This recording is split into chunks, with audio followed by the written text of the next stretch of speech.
Hello friends, ഇനി വരുന്ന എപ്പിസോഡിൽ ശാലിനി പ്രസവിച്ച കുഞ്ഞിനെ ശ്യാമയ്ക്കരികിലേക്ക് എങ്ങനെ എത്തിക്കുമെന്നതിനെ കുറിച്ച് തലപുകഞ്ഞ് ആലോചിക്കുന്നു ധന്യ ഡോക്ടറും ശാലിനിയുമെല്ലാം. അവസാനം ശാലിനി തന്നെ ആ ഒരു ഉപായം കണ്ടെത്തി.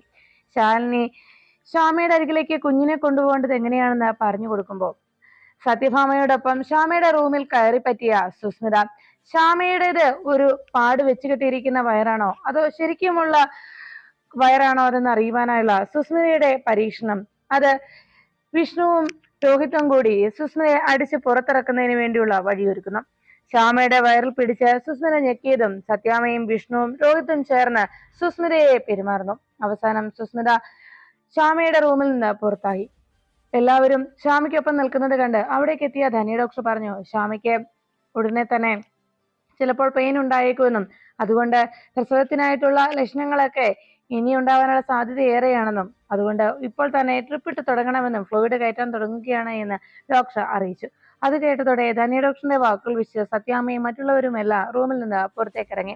ശ്യാമയ്ക്ക് ഫ്ലൂയിഡ് ഇടാനായി പോകുന്നു എന്ന ധാരണയിൽ സത്യാമ്മയും മറ്റുള്ളവരും പുറത്തേക്കിറങ്ങുന്ന ആ സമയത്ത് ധന്യ ഡോക്ടർ ശ്യാമയോട് പറഞ്ഞു, ശാലിനി പ്രസവിച്ചു, പെൺകുട്ടിയാണ്, ഇപ്പോൾ തന്നെ കുഞ്ഞിനെ ഇവിടേക്ക് കൊണ്ടുവരുമെന്ന്. അതിനുശേഷം ധന്യ ഡോക്ടർ അവിടുത്തെ ജനറേറ്റർ ഓപ്പറേറ്റ് ചെയ്യുന്ന ആളുടെ അരികിലേക്ക് എത്തി. കുറച്ച് കഴിയുമ്പോഴത്തേക്കും ജനറേറ്റർ ഓഫ് ചെയ്യണമെന്നും താൻ ഫോൺ ചെയ്യുന്ന സമയത്ത് ഒരു 10 മിനിറ്റ് നേരത്തേക്ക് ജനറേറ്റർ കട്ടാക്കി ഇടണമെന്ന് അറിയിച്ചു. ധന്യ ഡോക്ടറുടെ ആവശ്യപ്രകാരം അയാൾ അതുപോലെ ചെയ്യാമെന്ന് സമ്മതിക്കണം. അതിനുശേഷം ഡോക്ടർ തിരികെ ലേബർ റൂമിലേക്ക് എത്തി. ശാലിനിയുടെ റൂമിലേക്ക് എത്തിയ ഡോക്ടർ കുഞ്ഞിന് ശാലിനി പാല് കൊടുത്തു കഴിഞ്ഞു എന്ന് മനസ്സിലാക്കിയ ഡോക്ടർ, എന്നാ കുഞ്ഞിനെ ഇപ്പോൾ തന്നെ മാറ്റാൻ ശാലിനി, ഞാൻ ശാലിനി പറഞ്ഞതുപോലെയുള്ള എല്ലാ കാര്യങ്ങളും റെഡിയാക്കിയിട്ടുണ്ട്. ഇനി നമ്മൾ കുഞ്ഞിനെ മാറ്റുന്ന സമയത്ത് കുഞ്ഞ് കരഞ്ഞാൽ എന്ത് ചെയ്യും ശാലിനി എന്ന് ചോദിക്കുമ്പോൾ ശാലിനി പറഞ്ഞു, ഡോക്ടർ, ഇത്രയും നാൾ ഇതുവരെ ദൈവം നമ്മളോട് കരുണ കാണിച്ചു, അതുകൊണ്ട് തന്നെ ഇനിയുള്ള കാര്യങ്ങൾ ദൈവത്തിന്റെ കയ്യിൽ തന്നെയാണ്. ദൈവം ഇതിലും നമ്മളോട് കരുണ കാട്ടുമെന്നാണ് എന്റെ വിശ്വാസമെന്ന് ശാലിനി, നമുക്ക് പ്രാർത്ഥിക്കാമെന്നും പറഞ്ഞ് ഡോക്ടർക്ക് അങ്ങനെ ഒരു ധൈര്യം കൂടി നൽകി ശാലിനി കുഞ്ഞുമായി അവിടെ നിന്ന് പോകുന്നതിന് ഡോക്ടറുടെ കയ്യിലേക്ക് ആ കുഞ്ഞിനെ നൽകുന്നു. അമ്മ കുഞ്ഞിനെ ഏറ്റുവാങ്ങിച്ച് അവിടുന്ന് പോകാൻ തുടങ്ങുമ്പോൾ ശാലിനി ഒരിക്കൽ കൂടി തന്റെ കുഞ്ഞിനെ ഒന്നുകൂടി മാറോട് ചേർത്ത് പിടിച്ചതിന് ശേഷം ശാരദാമ്മയുടെ കയ്യിലേക്ക് കുഞ്ഞിനെ ഏൽപ്പിച്ചു. കുഞ്ഞുമായി അവിടെ നിന്ന് അവരിറങ്ങുമ്പോഴേക്കും കൃത്യസമയത്ത് തന്നെ അവിടുത്തെ കറണ്ട് കട്ട് ചെയ്തുകൊണ്ട് ജനറേറ്റർ ഓപ്പറേറ്റ് ചെയ്യുന്ന ആള് ധന്യ ഡോക്ടർ പറഞ്ഞ കാര്യങ്ങൾ സാധ്യമാക്കി കൊടുത്തു. അങ്ങനെ ധന്യ ഡോക്ടറും ശാരദാമ്മയും കൂടി കുഞ്ഞുമായി ശ്യാമയുടെ റൂമിലേക്ക് പോകുന്ന സമയത്ത് പുറത്തിറങ്ങി നിൽക്കുന്ന വിഷ്ണുവും സത്യാമ്മയും ഒന്നും ഇതൊന്നും അറിയാതെ അങ്ങനെ നിൽക്കുമ്പോൾ വിഷ്ണുവിന്റെ അരികിലൂടെ ആ കുഞ്ഞിനെ എടുത്തുകൊണ്ട് പോകുമ്പോൾ കുഞ്ഞിന്റെ കുഞ്ഞിക്കാൽ വിഷ്ണുവിന്റെ കയ്യിൽ തലോടിക്കൊണ്ടു പോകുന്നു. പെട്ടെന്ന് തന്റെ ദേഹത്തെന്തോ തട്ടിയതുപോലെ വിഷ്ണു മനസ്സിലാക്കുന്നു. അപ്പോഴേക്കും ശാരദാമ്മയും ഡോക്ടറും കൂടി കുഞ്ഞുമായി ശ്യാമയ്ക്ക് അരികിലേക്ക് എത്തിക്കഴിഞ്ഞു. ശ്യാമയുടെ അരികിൽ കൊണ്ടുചെന്ന് കുഞ്ഞിനെ കിടത്തിയതിനു ശേഷം ശാരദാമ്മയെ പഴയതുപോലെ തന്നെ പുറത്തിറക്കി വിട്ടതിന് ശേഷം ഡോക്ടർ വീണ്ടും കറണ്ട് വരാനായുള്ള മിസ് കോൾ അയാൾക്ക് നൽകി. അപ്പോഴേക്കും കറണ്ട് വന്നതോടെ ഡോക്ടർ വേഗം തന്നെ സത്യാമ്മയുടെയൊക്കെ അരികിലേക്ക് എത്തി പറഞ്ഞു, ശ്യാമയ്ക്ക് പെയിൻ തുടങ്ങിയിട്ടുണ്ട് കേട്ടോ, ഇന്ന് തന്നെ ഡെലിവറി ഉണ്ടാകുമെന്ന്.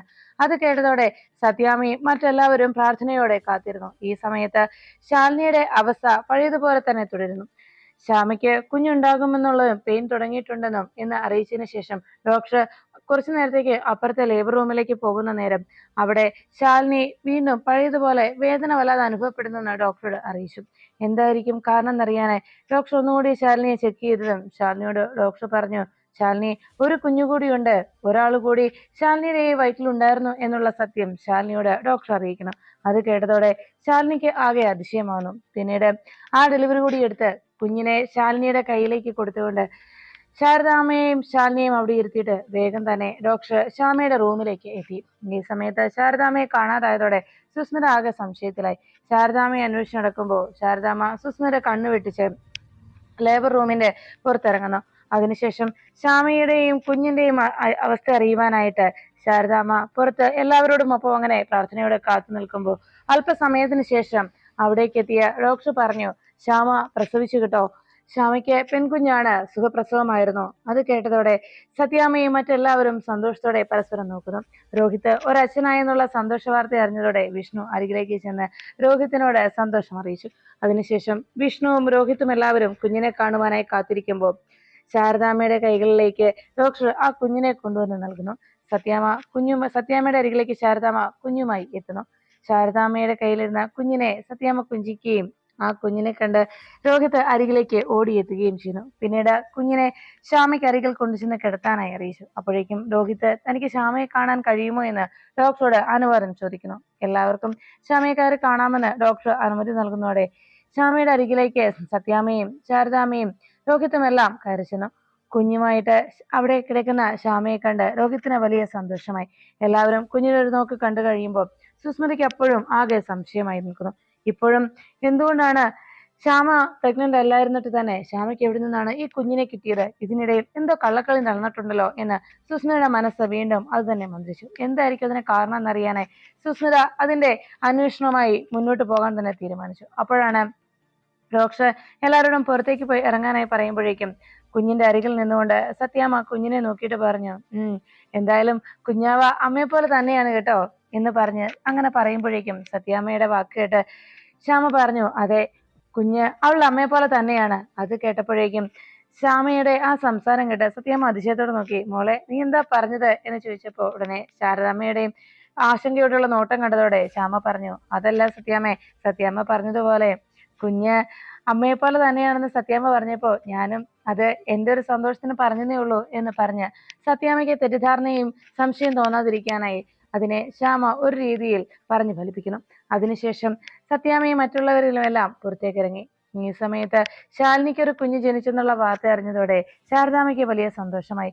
തന്റെ മകൾക്ക് കുഞ്ഞിനെ ലഭിച്ചിട്ടും ആ കുഞ്ഞിനെ അവളുടെ സഹോദരിക്ക് കൊടുക്കേണ്ടി വന്നതിന്റെ സങ്കടത്തിൽ ശാരദാമ്മയുടെ മനസ്സ് ആകെ വേദനിച്ചുകൊണ്ടിരുന്നപ്പോഴാണ് ശാലിനിക്ക് ഇരട്ട കുട്ടികളാണ് ഉണ്ടായതെന്നുള്ള വാർത്ത ഡോക്ടർ അറിയിച്ചത്. അത് കേട്ടതോടെ ശാലിനിക്ക് കൊഞ്ചിക്കാനായി അവൾക്ക് കുഞ്ഞിനെ കിട്ടിയതിന്റെ സന്തോഷത്തിൽ ശാരദാമ്മ അരികിലേക്ക് ഓടിയെത്തി. ദൈവം മോള് ചെയ്ത ഈ നന്മയ്ക്കും ഈ ത്യാഗത്തിനും ദൈവം തന്ന അനുഗ്രഹമാണ് ഈ കുഞ്ഞെന്ന് പറഞ്ഞ് ശാരദാമ്മ ശാലിനിയെയും കുഞ്ഞിനെയും ചേർത്ത് പിടിക്കണം.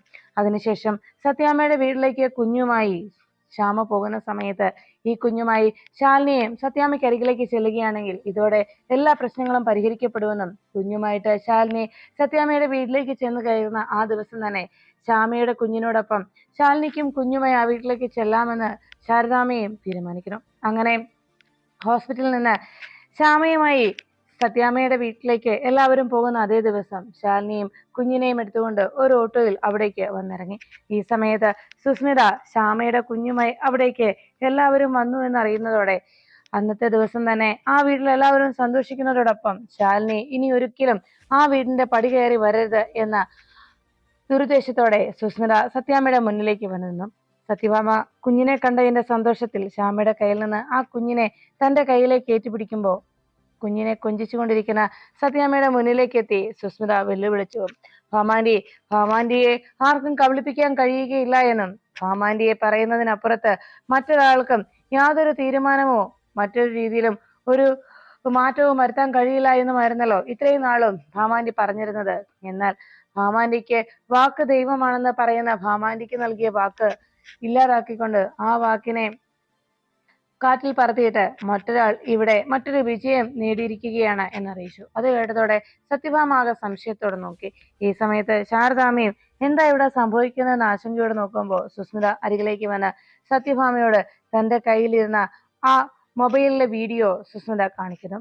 ശാലിനി കുഞ്ഞുമായി ആ മുറ്റത്തേക്ക് വന്നിറങ്ങുമ്പോഴാണ് സുസ്മിത സത്യാമ്മയുടെ മുന്നിലെത്തി ശാലിനി കളക്ടറായെന്നുള്ള വാർത്ത ന്യൂസിൽ വന്നിരിക്കുന്നത്. അല്ലെ, IAS എക്സാം പാസ്സായതോടൊപ്പം ഇന്റർവ്യൂവും പാസ്സായി എന്നുള്ള ആ വാർത്ത അതിൽ കണ്ടതോടെ സത്യഭാമ ഞെട്ടുന്നു. ശാലിനി തന്റെ കയ്യിൽ സത്യം ചെയ്തുകൊണ്ട് IAS എന്നുള്ള തന്റെ മോഹം അത് സത്യാമ്മയ്ക്ക് വേണ്ടി തന്റെ ജീവിതത്തിന് വേണ്ടി അങ്ങനെ ഒരു മോഹം താൻ ഇതോടെ അവസാനിപ്പിക്കുകയാണെന്നും കളക്ടറാണെന്നുള്ള തന്റെ മോഹം താൻ ഇവിടം കൊണ്ട് അവസാനിപ്പിക്കുന്നതിന് സത്യാമ്മയുടെ കയ്യിൽ സത്യം ചെയ്തു കൊടുത്ത ശാലിനിയുടെ ആ സത്യത്തെ കാറ്റിൽ പറത്തിക്കൊണ്ട് ശാലിനി IAS കാരിയായെന്നും കളക്ടറായെന്നുമുള്ള വാർത്ത കേട്ടതോടെ സത്യഭാമയുടെ മനസ്സ് ഇത്രയും നേരം ഉണ്ടായിരുന്ന സന്തോഷമെല്ലാം തല്ലിക്കെടുത്തിക്കൊണ്ട് സത്യഭാമയുടെ മനസ്സിൽ ശാലിനിയോടുള്ള വെറുപ്പും വിദ്വേഷവും വിരോധവും അതിനേക്കാൾ ഇരട്ടിയാകുന്നു. ശാലിനിയെ തന്റെ മുന്നിൽ കിട്ടിയാൽ ആ നിമിഷം കൊന്നുകളയുന്ന അത്രയും കലിയോടെ സത്യഭാമ അങ്ങനെ നിൽക്കുമ്പോൾ വിഷ്ണു ഈ സമയത്ത് തന്നെ സുസ്മിത ഇത് കൊണ്ടുപോയി കാണിച്ചതിന്റെ ദേഷ്യത്തിൽ വിഷ്ണുവും സുസ്മിതയ്ക്ക് നേരെ കലിയോടെ പാഞ്ഞെടുത്തു. അപ്പോഴേക്കും സത്യഭാമ വിഷ്ണുവിനോട് പറഞ്ഞു, വിഷ്ണു നിൽക്ക്, നീ ഈ നിമിഷം ഒരു സത്യം ചെയ്തു തരണം. ഈ അമ്മയെ നീ സ്നേഹിക്കുന്നുണ്ടെങ്കിൽ, ഈ അമ്മയുടെ വാക്കുകൾ നീ അനുസരിക്കുന്നുണ്ടെങ്കിൽ എന്ന് പറഞ്ഞതും വിഷ്ണു ചോദിച്ചു, അമ്മ എന്താ ഈ പറയുന്നത് എന്ന് ചോദിച്ചതും സത്യാമ്മ വിഷ്ണുവിനോട് പറഞ്ഞു, നിന്നെ ഒരിക്കലും ഞാൻ കാണാൻ പാടില്ലാത്ത അവസ്ഥയിൽ അന്ന് ശാരദാമ്മയുടെ വീട്ടിൽ വെച്ച് ഞാൻ കണ്ടു. മദ്യപിച്ച് ലക്ക് കെട്ട് ആ കമലിന്റെ ഒക്കെ ഒപ്പം തുള്ളിച്ചാടുന്ന നിന്നെ. എന്നാൽ അതുപോലെയുള്ള അവസ്ഥയിലേക്ക് നിന്നെ എത്തിച്ച അവളെ ഇനി നിന്റെ ജീവിതത്തിൽ വേണ്ടെന്ന് ഞാൻ തീരുമാനിച്ചതായിരുന്നു. എന്നെങ്കിലും അവൾക്കൊരു മാറ്റം ഉണ്ടാകുമെന്നാണ് ഞാൻ കരുതിയത്. എന്നാൽ വിശ്വാസവഞ്ചന അത് ഈ സത്യഭാമ ഒരിക്കലും പൊറുക്കില്ല എന്ന് സത്യഭാമ ഉടനെ തന്നെ തന്റെ അരികിൽ നിൽക്കുന്ന വിഷ്ണുവിനോട് അറിയിച്ചു. അതുകൊണ്ട് തന്നെ ഈ നിമിഷം നീ എനിക്ക് സത്യം ചെയ്തു തരണം. ഇനി ഈ ജീവിതത്തിൽ ശാലിനിയുമായിട്ട് നിനക്ക് യാതൊരു ബന്ധവുമില്ല എന്നും ഇനി അവളുമായിട്ട് കാണുകയോ സംസാരിക്കുകയോ പോലും ചെയ്യിക്കുകയില്ല എന്ന് സത്യം ചെയ്യണമെന്ന് പറഞ്ഞ് വിഷ്ണുവിനോട് തന്റെ കയ്യിൽ തൊട്ട് സത്യം ചെയ്യാൻ സത്യാമ്മ ആവശ്യപ്പെടുന്നു. ആ നിമിഷം എന്ത് ചെയ്യണമെന്നറിയാതെ വിഷ്ണു ആകെ പകച്ചു നിൽക്കുമ്പോൾ ശാലിനി കുഞ്ഞുമായി ആ പടിവാതിൽക്ക് വന്ന് നിൽക്കുന്ന സാഹചര്യത്തിൽ സത്യാമ്മ ഇങ്ങനെ ഒരു വാക്ക്, ഇങ്ങനെ ഒരു സത്യം വിഷ്ണുവിന്റെ കയ്യിൽ നിന്ന് ചോദിച്ചു വാങ്ങിക്കുന്ന കേട്ട് എന്താണ് വിഷ്ണുവിന്റെ മറുപടി എന്നറിയാൻ ശാലിനി ടെൻഷനോടെ കാത്തുനിന്നു. അപ്പോഴേക്കും വിഷ്ണുവിന്റെ മനസ്സിലേക്ക് കടന്നു വന്നത് അന്ന് ഡോക്ടർ പറഞ്ഞ വാക്കുകളായിരുന്നു. സത്യാമ്മയുടെ മനസ്സിനെ വേദനിപ്പിക്കുന്ന കാര്യങ്ങളോ അത്തരം കാഴ്ചകളോ ഇനി ഉണ്ടാകാൻ പാടില്ല എന്നുള്ള ഡോക്ടറുടെ വെളിപ്പെടുത്തൽ. അത് ഓർത്തുകൊണ്ട് വിഷ്ണു തന്റെ അമ്മയ്ക്ക് വേണ്ടി ശാലിനിയെ താൻ മറക്കാമെന്നും ശാലിനിയുമായിട്ട് ഇനി ഒരു ബന്ധവും തനിക്ക് ഉണ്ടാവുകയില്ല എന്ന് മനസ്സ് കീറി മുറിക്കുന്ന വേദനയോടെ വിഷ്ണു സത്യാമ്മയുടെ കയ്യിൽ സത്യം ചെയ്യാൻ തയ്യാറാവുന്നു. അങ്ങനെ മനസ്സില്ലാ മനസ്സോടെ സത്യാമ്മയുടെ കൈകൾക്ക് മുകളിൽ തന്റെ കൈകൾ വെച്ചുകൊണ്ട് സത്യം എന്ന് മാത്രം വിഷ്ണു പറയുന്നു. അത് കേട്ടതോടെ ശാലിനിയുടെ മനസ്സ് തകർന്നു. കുഞ്ഞുമായി എല്ലാ പ്രശ്നങ്ങളും അവസാനിച്ച് വിഷ്ണുവിനോടൊപ്പം പുതിയൊരു ജീവിതം കൊതിച്ചെത്തിയ ശാലിനി സത്യാമ്മയുടെ വീട്ടുപടിക്കൽ എത്തിയപ്പോ തനിക്ക് ഒരിക്കലും കേൾക്കാൻ പാടില്ലാത്ത ഒരു വാക്ക് കേൾക്കേണ്ടി വന്നതിന്റെ വിഷ്ണുവിന്റെ ജീവിതത്തിൽ നിന്ന് എന്നേക്കുമായി ശാലിനിയെ ഒഴിവാക്കിയെന്നുള്ള സത്യാമ്മയുടെ വാക്കുകൾ അങ്ങനെ അവിടെ വെച്ച് കേൾക്കേണ്ടി വന്നതിന്റെ വേദനയിൽ ശാലിനി അവിടെ നിന്ന് മടങ്ങുന്നു. ശാരദാമ്മ അപ്പോഴേക്കും മനസ്സിലോർത്തു, എന്റെ ശാലിനി മോള് ഈ കുടുംബത്തിന് വേണ്ടി അവൾ എത്ര വലിയ ത്യാഗമാ ചെയ്തത്. എന്നിട്ടും എന്റെ മോൾക്ക് വീണ്ടും വീണ്ടും എന്തുകൊണ്ടാണ് ദൈവം, എന്റെ ദേവി ഇങ്ങനെ പരീക്ഷണങ്ങൾ നൽകുന്നതെന്ന് ആ അമ്മ മനസ്സ് തകർന്ന് പ്രാർത്ഥിക്കുന്നു. അപ്പോഴേക്കും ശാരദാമ്മയുടെ വേദന മനസ്സിലാക്കുന്ന ശ്യാമ തന്റെ കുഞ്ഞേച്ചി തനിക്ക് വേണ്ടി ഇത്രയും വലിയൊരു ത്യാഗം ചെയ്തിട്ടും കുഞ്ഞേച്ചിയെ വീണ്ടും വീണ്ടും ഇങ്ങനെ സത്യാമ്മയുടെ വീട്ടിൽ നിന്നും വിഷ്ണു വീട്ടിൽ നിന്നും അകറ്റി നിർത്തുന്നതിന്റെ സങ്കടം ശ്യാമയുടെ മനസ്സും അലട്ടി. അപ്പോഴേക്കും ശാലിനി കുഞ്ഞുമായി അവിടെ നിന്ന് നേരെ ശാരദാമ്മയുടെ വീട്ടിലേക്ക് തിരിക്കുന്നു. ശാരദാമ്മ തിരികെ വന്നെത്തിയതോടെ ശാലിനിയും കുഞ്ഞിനെയും ചേർത്ത് പിടിച്ച് കരയുമ്പോൾ ശാരദാമ്മയോട് ശാലിനി പറഞ്ഞു, അമ്മ സങ്കടപ്പെടണ്ട. എന്തായാലും ഉടനെ തന്നെ എനിക്ക് ട്രെയിനിങ്ങിന് പോകേണ്ടതല്ലേ, അതുകൊണ്ട് ഞാൻ കുഞ്ഞുമായി പോയിക്കോളാം. അമ്മ മറ്റൊന്നും ആലോചിക്കണ്ട.